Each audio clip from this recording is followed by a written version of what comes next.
On a 3 piliers au centre de cette salle rectangulaire. Il s'agit d'ailleurs d'un bon exemple de la stratigraphie à laquelle on fait face dans KV5. Cette chambre est remplie comme l'autre jusqu'au plafond de débris déposés par les inondations. Vous pouvez voir les différentes couches. Tout au fond du tombeau, les débris des inondations continuent de poser problème.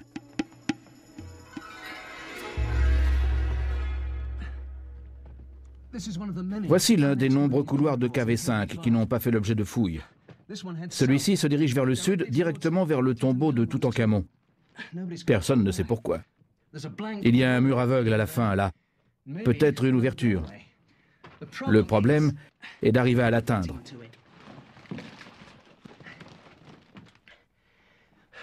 Avec toutes ces chambres et ces couloirs, ce tombeau fait presque la taille de la moitié d'un terrain de football.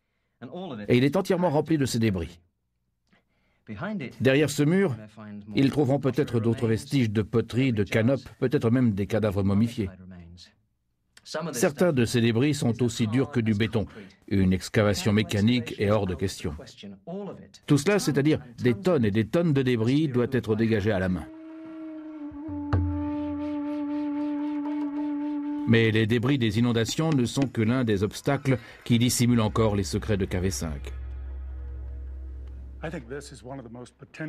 Je pense que c'est potentiellement l'une des parties les plus intéressantes de KV5. Malheureusement, c'est aussi la plus dangereuse, parce qu'elle est située sous la route qui est empruntée par les bus de tourisme depuis 40 ans.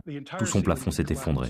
Ce serait un projet extrêmement onéreux, mais je suis prêt à vous parier que si l'on était capable de le faire, on trouverait la preuve ici, peut-être sous la forme d'un sarcophage, peut-être un autre élément de matériel funéraire, démontrant clairement que cette chambre 5 est l'endroit où l'un des fils du roi est enterré.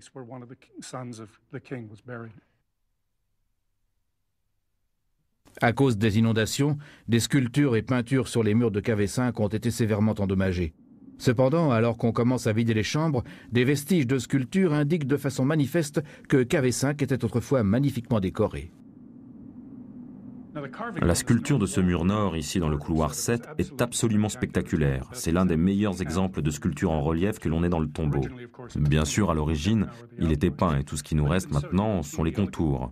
Malgré cela, vous pouvez voir l'exécution soignée dans cette silhouette d'un fils, dont le nom a malheureusement disparu.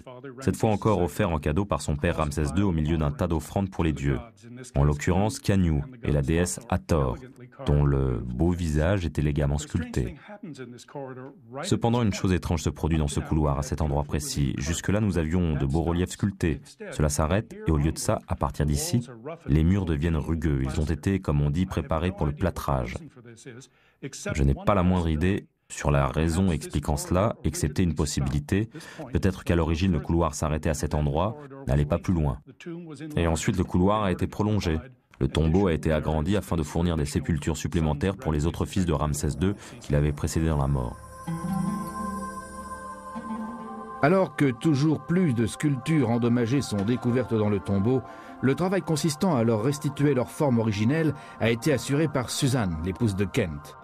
Elle a laborieusement effectué des calcages détaillés qui sont étudiés afin de recréer les sculptures manquantes et les peintures qui les ornaient. Une fois que les lignes manquantes sont redessinées, Suzanne reproduit les couleurs originales à partir de minuscules fragments de pigments retrouvés sur les murs du tombeau. Il s'agit d'un fils de Ramsès. Il porte un vêtement sacerdotal sacré, assez sophistiqué, jaune avec des rayures rouges. Chaque jour est excitant. On ne sait jamais ce que l'on va peut-être voir. Chaque fois que l'on regarde les murs, j'ai beau avoir peut-être déjà dessiné le mur et fixé le mur pendant 10 jours, de temps à autre, la lumière change. Il y a quelque chose de différent que je vois pour la première fois. Nous pouvons enfin, après 3500 ans, à nouveau admirer les peintures qui autrefois mettaient ce tombeau en valeur. Cependant, dans KV5, le succès est souvent suivi de frustration.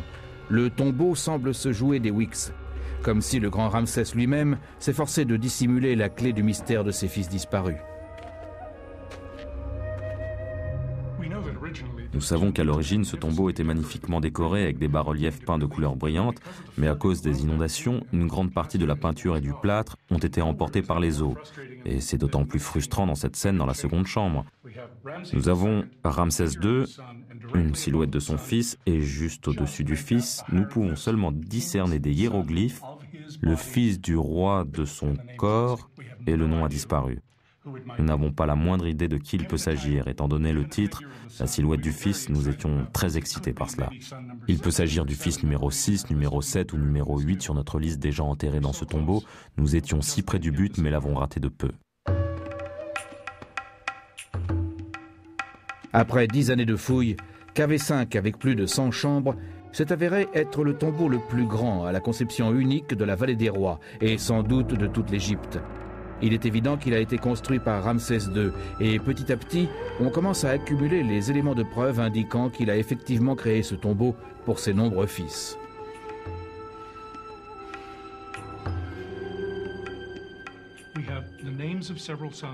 Nous avons les noms de plusieurs des fils inscrits sur les murs de KV5. Nous avons plus de 2 douzaines de représentations du roi faisant offrande de plusieurs de ses fils aux dieux dans l'après-vie.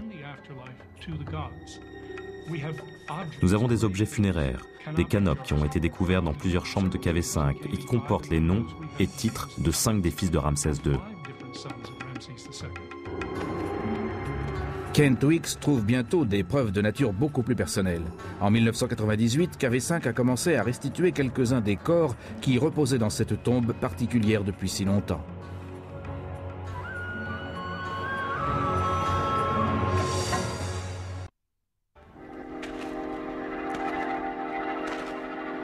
Comme dans tout bon mystère, ce qu'il faut pour résoudre KV5 est un corps. Après 9 ans de recherche, Kent Weeks en a finalement trouvé un.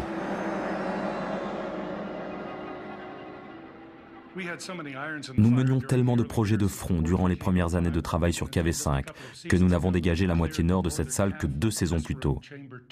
Et à notre grande surprise, lorsque nous avons atteint le niveau du sol, nous avons trouvé 2 entailles parallèles très bien faites qui délimitaient ce qui était à l'évidence un puits.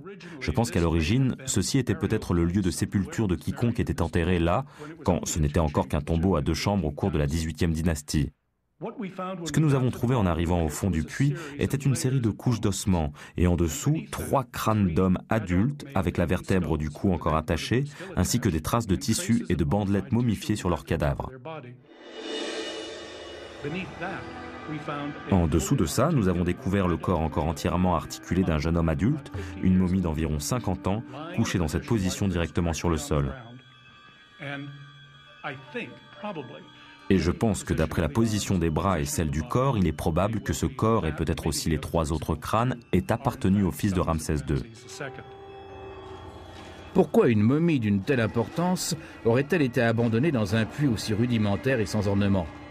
Kent Weeks pense que la réponse est très simple.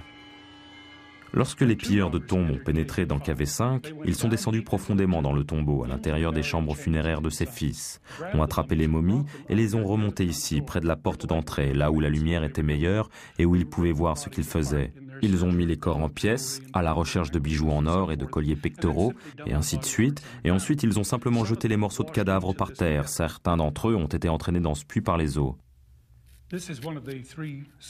Ceci est l'un des 3 crânes provenant du puits à l'intérieur de la chambre numéro 2. Et nous sommes maintenant en train de le nettoyer. Nous le préparons pour qu'il soit étudié, non pas par nous, mais par des anatomistes et des généticiens. Toutes les dents sont assez fortement usées, y compris celles de devant, les incisives et les canines. Et toutes ces caractéristiques, prises avec les sutures, les jointures entre les os du crâne, suggèrent qu'il s'agit sans doute d'un sujet adulte de sexe masculin. Bien entendu, ce que nous voulons maintenant, c'est essayer de déterminer si nous pouvons y arriver, si ce crâne appartenait à un individu qui était apparenté aux autres cadavres dans le tombeau. Nous aimerions vraiment beaucoup leur trouver un lien de parenté avec Ramsès. Tous ceux qui ont vu une photographie de la momie de Ramsès ou même en fait une représentation de Ramsès dans l'art égyptien reconnaissent le fait qu'il est représenté avec un nez très proéminent.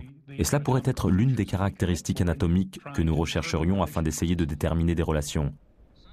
L'analyse scientifique du crâne n'est que l'une des nombreuses tâches qui ne peuvent être accomplies dans la poussière et sous la chaleur de la vallée des rois. Certains des travaux les plus exigeants dans la découverte des secrets de KV5 ne s'effectuent pas du tout ici dans le tombeau, mais plutôt dans un bureau au Caire.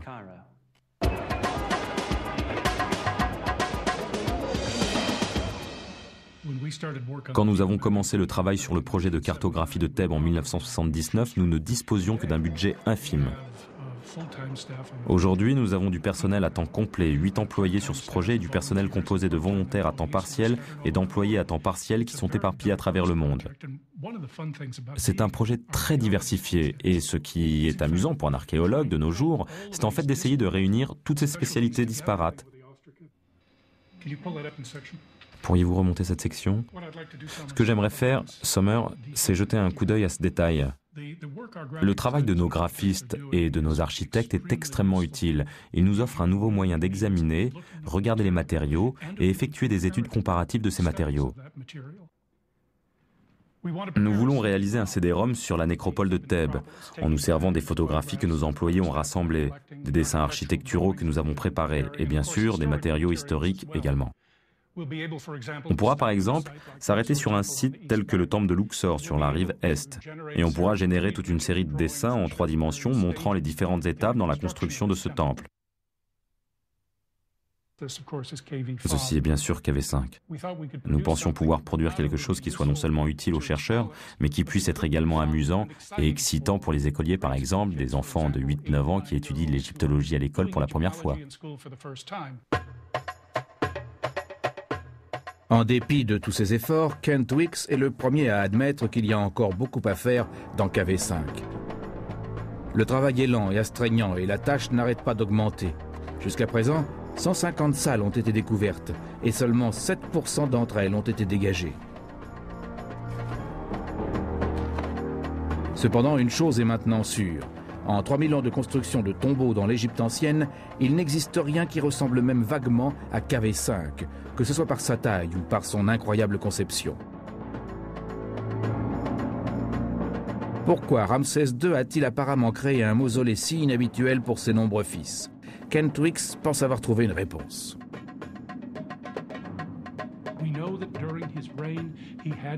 Nous savons que durant son règne, il s'est lui-même déclaré divin. Il devait transférer à ses enfants, ou tout au moins à l'héritier présomptif, nombre des devoirs séculiers qu'il aurait habituellement exécutés. Dès lors que l'un de ses fils, l'héritier présomptif, était sacré pharaon séculier, il n'était plus simplement un fils qui devrait un jour hériter du trône. Il était un sous-roi. Et il faut enterrer un sous-roi de manière un peu plus élaborée. Nombre de ses autres fils, qui chacun à leur tour avaient occupé cette étrange place de sous-roi, sont morts avant lui et ils ont été enterrés dans ce très curieux tombeau.